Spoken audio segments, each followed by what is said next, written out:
మా ప్రేక్షకుల కోసం. అదే యా డేవిడ్ గారు ట్రై చేస్తాను. చెప్పండి బ్రహ్మనాయక్. సో టూరిస్టులకి మంచి ప్లేస్ ఇజ్రాయెల్.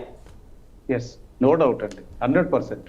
సో అక్కడ కూడా మన ఇండియా లాగా అమెరికా లాగా పబ్బులు క్లబ్బులు ఇవన్నీ ఉంటాయా సార్? సార్, ఇజ్రాయెల్ అంటే ఒక స్పిరిచువల్ డెస్టినేషన్ అండి మోస్ట్లీ. అది ఇజ్రాయెల్ దేశానికి వచ్చేవాళ్ళు చాలా హోప్స్ తో వస్తారు.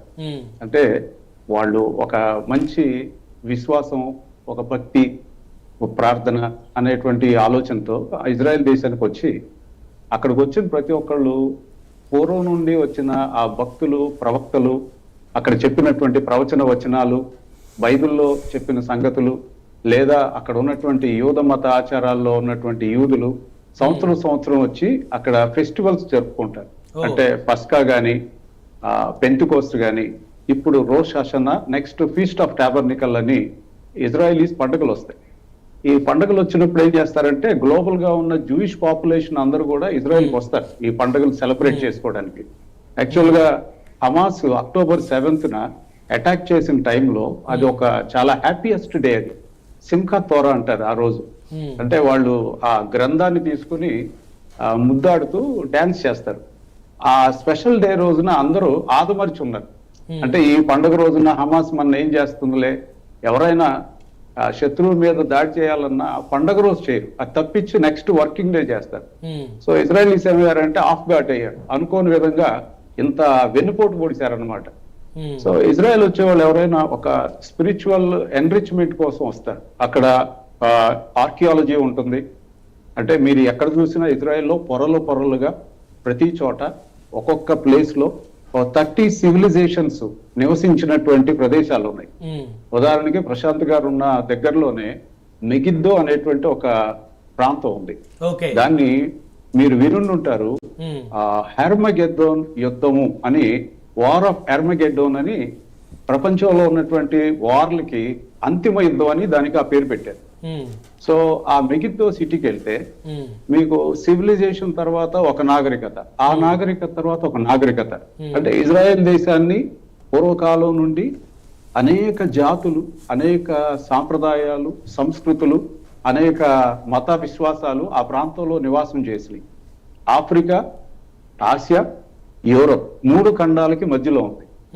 సో మీరు అక్కడికి వెళ్తే ప్రతి క్షణం, ప్రతి మలుపు ఒక రాయి, ఒక చెట్టు, మీరు చూస్తే ఒక చరిత్ర ఉంటుంది అక్కడ, హిస్టరీ. ఆహారం కెమికల్ ద్వారా పండిస్తారా లేకపోతే న్యాచురల్ ఫార్మింగ్ చేస్తారా సార్? అక్కడ వచ్చేసి ఇజ్రాయెల్లో ఎవరు పైన చెట్టు మీద స్ప్రే చేయడానికి లేదు.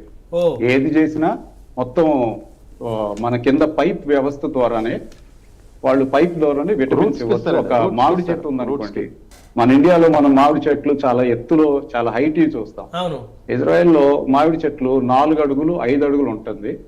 ఆ 5 అడుగుల చెట్లకే 2 కిలోలు, 1.5 కాయలు, చెట్టు నిండా కాయలే ఉంటాయి.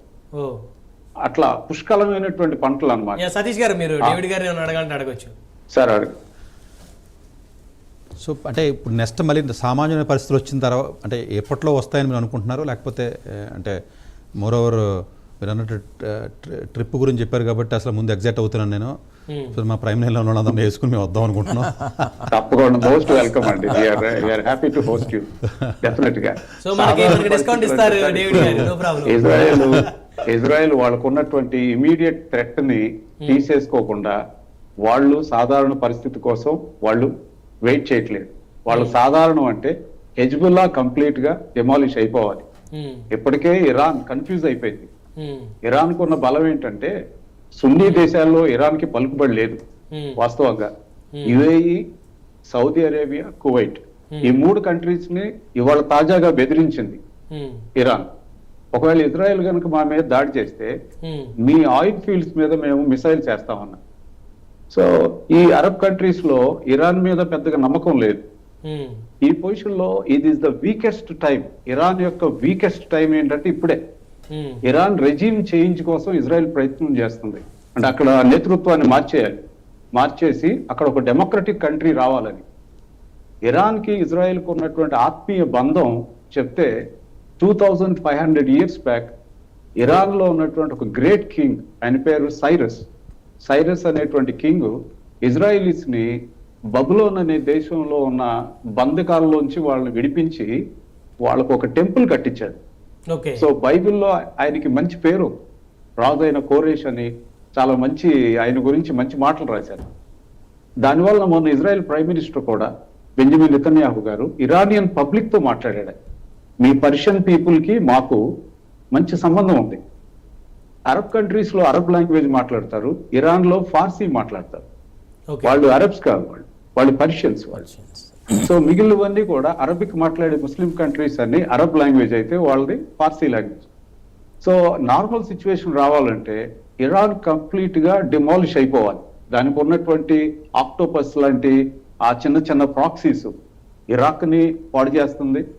సిరియా అసద్ రెజీమ్ ని వాళ్ళని కూడా కలుపుకుని సిరియాని కూడా డిస్టేబిలైజ్ చేస్తుంది. నెక్స్ట్ ఈ లెబనాన్ని పాడు చేస్తుంది. ఈ సిచ్యువేషన్స్ అంతా కూడా ఇజ్రాయెల్ ఏమనుకుంటుందంటే ఒక్క షాట్ లో మొత్తం ఈ సమస్య థ్రెట్ ఇజ్రాయెల్కి లేకుండా చేసుకోవడానికి ఎన్ని రకాలుగా పోరాడాలో అన్ని రకాలుగా వాళ్ళు ప్రయత్నం చేస్తున్నారు. సో ఈ వార్లో నాకు తెలిసి డెఫినెట్ గా సక్సీడ్ అవుతారు. ఎందుకంటే 1967లో అరబ్ దేశాలన్నీ మొత్తం ఏకమైపోతే ఫస్ట్ డేనే ఇజ్రాయెల్ ఈజిప్ట్కు ఉన్నటువంటి 300 విమానాలని విమానాశ్రయాల్లోనే బాంబ్ చేసింది. 6 రోజుల్లో 5 అరబ్ కంట్రీస్ మొత్తాన్ని యుద్ధంలో ఓడించి. సో వాళ్ళకి తెలుసు ఏ విధంగా డిఫెండ్ చేసుకోవాలి. సో ప్రాబబ్లీ సార్ అడిగినట్టు సతీష్ గారు చాలా తొందరగానే మంచి రోజులు వస్తాయి. ఇజ్రాయెల్ పీస్ఫుల్ గా ఉంటుంది. ప్రశాంత్ గారు చెప్పినట్టు అది హ్యాపీయెస్ట్ కంట్రీ. ఒకసారి వచ్చిన వాళ్ళు వెళ్ళిపోతున్నప్పుడు చాలా మంది కంటతడి పెడతారు, అయ్యో మేము ఇక్కడి నుంచి వెళ్ళిపోతున్నాం మరలా రావాలి అంటే. మోస్ట్లీ రిలీజియస్ పిలిగ్రిమేజ్ గురించి చెప్తున్నాను నేను, మరలా రావాలని.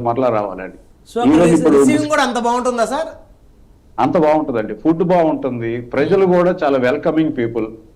ఈవెన్ పాలస్తీనియన్ అరబ్స్ కూడా, నేను ప్రత్యక్షంగా చాలా మందితో మాట్లాడాను, మీ ఒపీనియన్ ఏంటి పాలస్తీనా సమస్య గురించి అంటే, వాళ్ళు చెప్పింది ఏంటంటే ఇక్కడ ఉన్న కొంతమంది పాలిటీషియన్స్ ఈ మంటని ఆరిపోకుండా రగిలిస్తారు. యాక్చువల్ గా మాకైతే ఇజ్రాయిల్స్ తో కలిసి ఉండాలని అంటారు. సో అది అక్కడ ఉన్న ఒపీనియన్. సో ప్రాబబ్లీ మంచి రోజులు రావాలని మనం ఆశిద్దాం. వస్తే తప్పనిసరిగా మీరు మాతో కూడా రావాలి డెఫినెట్ గా. Yes sir. కృష్ణమోహన్ గారు, సతీష్ గారు, ఇంకా ఏదైనా మీరు డేవిడ్ గారిని కానీ ప్రశాంత్ గారిని కానీ ఏదైనా అడగచ్చు అక్కడ ఉన్నటువంటి పరిస్థితులు? సో ఇప్పుడు డేవిడ్ గారు అన్నట్లు అక్కడ రిజిమ్ చేంజ్ అయ్యే ఛాన్సెస్ అయితే ఉన్నాయా సార్? అది ఎందుకంటే ఆయన నెతన్యాహు అనేది ఏమంటే మనం కూడా రాసాం మొన్న, మాకు మీ ప్రజలతోటి ఏమి ఇబ్బంది లేదు, మీ పాలకులతోటే ఇబ్బంది ఉంది. ఈవెన్ సోషల్ మీడియాలో అవి వచ్చినాయి సార్, వీరిని ముందు ముస్లాన్ని లేపేసేయండి అని. మీరు చూసారో లేదో చాలా మంది. అవును సార్.